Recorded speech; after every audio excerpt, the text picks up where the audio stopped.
Bells palsy ಈ ಫೋಟೋದಲ್ಲಿ ಏನು ಶೋ ಆಗ್ತಿದೆ ಈ ರೀತಿ ಆಗುತ್ತೆ. ನಗೋದಕ್ಕೆ ತುಂಬ ಕಷ್ಟ ಆಗುತ್ತೆ, ತುಟಿ ಅನ್ನೋದು ಒಂದು ಕಡೆಗೆ ಎಳಿತಾ ಹೋಗುತ್ತೆ, ಕಣ್ಣು ಒಂದು ಮುಚ್ಚಿದ್ರೆ ಒಂದು ಮುಚ್ಚಕ್ಕಾಗೋದಿಲ್ಲ. ಸೊ ಇದಕ್ಕೆ ನಾವು ಬೆಲ್ಸ್ ಪ್ಯಾಲ್ಸಿ ಅಂತೀವಿ. ಸೊ ಎಕ್ಸಾಂಪಲ್, ಇಲ್ಲಿ ನಮ್ಮ ಹತ್ರ ಒಂದು ಪೇಷಂಟ್ ಬಂದಿದ್ದಾರೆ.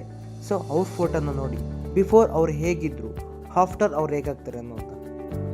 ಈ ಪೇಷಂಟ್ನ ನೋಡ್ಬೋದು ನೀವು. ಆ ಒಂದು ತುಟಿ ಅನ್ನೋದು ಯಾವ ರೀತಿ ಸೈಡ್ಗೆ ಹೋಗಿದೆ ಅಂತ, ಇದಕ್ಕೆ ನಾವು ಬೆಲ್ಸ್ ಪ್ಯಾಲ್ಸಿ ಅಂತ ಕರಿತೀವಿ. ಆ್ಯಂಡ್ ಅವ್ರ ಕಣ್ಣು ಮುಚ್ಚೋದಕ್ಕೂ ತುಂಬಾ ಕಷ್ಟಪಡ್ತಿದ್ರು, ತುಂಬ ಸಫರ್ ಫೀಲ್ ಆಗ್ತಿದ್ರು. ಇದು before treatment. And after treatment ನೋಡ್ಕೊಳ್ಳಿ ಎಷ್ಟು ಬೆಟರ್ ಆಗಿದ್ದಾರೆ ಅಂತ ನೋಡಿ. ಬಿಫೋರ್ ಫೋಟೋಗೂ ಈ ಫೋಟೋಗೂ ಕಂಪ್ಯಾರಿಸನ್ ಮಾಡ್ಕೊಳ್ಳಿ ಎಷ್ಟು ವ್ಯತ್ಯಾಸ ಆಗಿದೆ ಅಂತ. ಇದಕ್ಕೆ ನಾವು ಹೇಳೋದು ಫಿಸಿಯೋಥೆರಪಿ ಇಸ್ ಎ ಗಾಡ್ ಅಂತ. ಸೊ ಫಿಸಿಯೋಥೆರಪಿ ಸರಿಯಾದ ಸಮಯದಲ್ಲಿ ಬಂದು ಮಾಡಿಸ್ಕೊಂಡ್ರೆ ಎಲ್ಲ ಕ್ಯೂರ್ ಮಾಡುತ್ತೆ. ಸೊ ಇದೇ ಅದಕ್ಕೊಂದು ಉದಾಹರಣೆ ಅಂತ ಹೇಳ್ಬೋದು.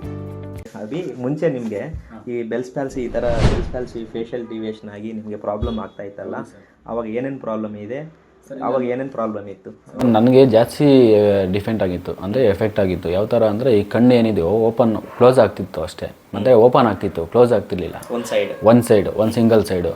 ಪ್ಲಸ್ ಮಾತಾಡಬೇಕಾದ್ರೆ ಆಗ್ತಿರ್ಲಿಲ್ಲ, ಅಂದರೆ ಕ್ರಾಸ್ ಆಗ್ತಿತ್ತು ಫೇಸು, ಮತ್ತು ಊಟ ಮಾಡೋದಕ್ಕೆ ಆಗ್ತಿರ್ಲಿಲ್ಲ. ಇಷ್ಟೆಲ್ಲ ಆಗ್ತಿರ್ಬೇಕಾದ್ರೆ ಮತ್ತು ಅಲ್ಲಿ ಬ್ರಷ್ ಮಾಡೋದಕ್ಕೂ ಆಗ್ತಿರ್ಲಿಲ್ಲ, ಅಷ್ಟು ಹಿಂಸೆ ಕಷ್ಟ ಆಗ್ತಿತ್ತು. ಸೊ ನನಗೇನಂದರೆ ಆಗಿ ಒಂದು 2 ದಿವಸಕ್ಕೆ ನಾನು ನಿಮ್ಮ ಕಾಂಟ್ಯಾಕ್ಟ್ ತೊಗೊಂಡು ನಿಮ್ಮ ಹತ್ರ ಬಂದೆ.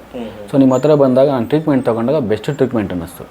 ಅಂದರೆ ದಿನಕ್ಕೆ ಏನು ಚೇಂಜಸ್ಸು ತುಂಬ ಅನ್ನೋದು ಕಾಣಿತು. ಹಾಗಾಗಿ ನಾವು ನಿಮ್ಮ ಹತ್ರ ಬಂದುಬಿಟ್ಟು ಟ್ರೀಟ್ಮೆಂಟ್ ತೊಗೊಂಡಾಗ ಸೊ ಆವಾಗ ಯಾವ ಥರ ಇತ್ತು ಅಂದರೆ ನನಗೆ, ಅಂದರೆ ನಾನು ಈ ಥರ ಆಗ್ತೀನಿ ಅಂತ ಅಂದ್ಕೊಂಡಿರಲಿಲ್ಲ. ಸೊ ಬಟ್ ಈ ಥರ ರಿಕವರ್ ಆಗ್ತೀನಿ ಅಂತ ಅಂದ್ಕೊಂಡಿರಲಿಲ್ಲ. ನಿಮ್ಮ ಹತ್ರಕ್ಕೆ ಬಂದಾಗ ನಂಗೆ ರಿಕವರ್ ಆದೆ, ಬಟ್ ಒಂದು ನಂಬಿಕೆ ಅನ್ನೋದು ಬಂತು. ಈಗ ಸ್ಮೈಲ್ ಮಾಡಿ, ಈಗ ಫೇಸ್ ಮಾಡೋಕ್ಕಾಗ್ತಾ ಇದೆ.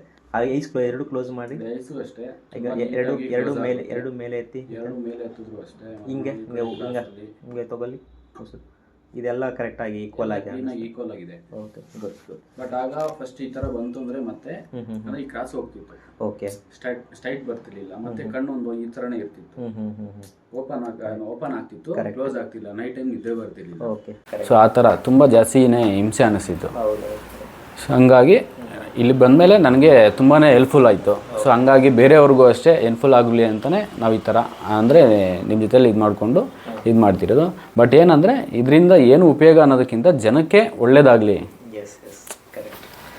ಸೊ ಅದಕ್ಕೋಸ್ಕರ ಇವಾಗ ನಾನು ಟ್ರೀಟ್ಮೆಂಟ್ ತೊಗೊಂಡಿದ್ದೀನಿ. ಸೊ ಬೇರೆಯವರು ಅಷ್ಟೇ ಯಾರಾದರೂ ಬರಬೇಕಾದ್ರೆ ನೀಟಾಗಿ ನಿಮ್ಮ ಹತ್ರ ಬಂದಾಗ ಟ್ರೀಟ್ಮೆಂಟ್ ತೊಗೊಂಡ್ರೆ ಬೆಟರ್ ಆಪ್ಷನ್ನು ಅನ್ನೋದಕ್ಕಿಂತ ಎಲ್ಲದಕ್ಕಿಂತ ಬೆಟರ್ ಆಪ್ಷನ್ ಇದು. ಹಾಂ, ಹಾಗಾಗಿ ಸೊ ಕಂಟಿನ್ಯೂಸ್ ಆಗಿ ತೊಗೋಬೇಕು. ಸೊ ಗ್ಯಾಪ್ ಕೊಡಬಾರ್ದು, ಮತ್ತು ನೆಗ್ಲೆಕ್ಟ್ ಮಾಡಬಾರ್ದು. ಸೊ ನಮಗೆ ಕ್ಯೂರ್ ಆಗಬೇಕು ಅನ್ನೋದು ಒಂದು ಛಲ ಇರಬೇಕು, ಹಠ ಇರಬೇಕು. ಸೊ ಅದ್ರ ಜೊತೆ ನೀವು ಪ್ರೋತ್ಸಾಹ ಕೊಡಬೇಕಾದಾಗ ಸೊ ಬೇಗ ರಿಕವರ್ ಆಗ್ತೀವಿ. ಕರೆಕ್ಟು, ಇವ್ರು ಹೇಳ್ಬೇಕು. ಸೊ ಆ್ಯಕ್ಚುಲಿ ಇದು ಕಂಪ್ಲೀಟ್ ನಾಟ್ ಸ್ಟ್ರೋಕು. ಒಂದು ಮೆಸೇಜ್ ಏನು ಹೇಳಬೇಕಂದ್ರೆ ಜನಕ್ಕೆ, ಇದು ಒಂದು ಜಸ್ಟ್ ಪೆರಿಫರಲ್ ಪ್ರಾಬ್ಲಮ್ ಥರ, it's not centralised problem. So ಇದು ಸ್ಟ್ರೋಕ್ ಅಂದರೆ ಅದು ಡಿಫ್ರೆಂಟ್ ಕಂಡೀಷನ್, ಬೆಲ್ಸ್ ಪ್ಯಾಲ್ಸಿ ಅಂದರೆ ಡಿಫ್ರೆಂಟ್ ಕಂಡೀಷನು. ಸೊ ಈ ಬೆಲ್ಸ್ ಪ್ಯಾಲ್ಸಿ ಈ ಥರ ಆದರೆ ಅವ್ರಿಗೆ ಖಂಡಿತವಾಗಿ ಒಂದು ಸ್ಟಾರ್ಟಿಂಗಲ್ಲಿ ಬಂದು ಒಂದು ಕರೆಕ್ಟು ಡಾಕ್ಟ್ರನ್ನ ಮೀಟ್ ಮಾಡಿ ಮೆಡಿಸಿನ್ಸ್ ತೊಗೊಂಡು ಮತ್ತು ಫಿಸಿಯೋಥೆರಪಿ ಕರೆಕ್ಟಾಗಿ ಪ್ರಾಪರಾಗಿ ಮಾಡಿಕೊಂಡ್ರೆ ವಿತಿನ್ 1 ಮಂತಲ್ಲೇ ಮ್ಯಾಕ್ಸಿಮಮ್ಮು, ವಿತಿನ್ 1 ಮಂತ್ ಮುಂಚೆನೇ ಮ್ಯಾಕ್ಸಿಮಮ್ ಇಂಪ್ರೂವ್ ಆಗುತ್ತೆ. ಸೊ ಇದು ಈ ಥರ ಹೆಲ್ಪ್ ಆಗುತ್ತೆ.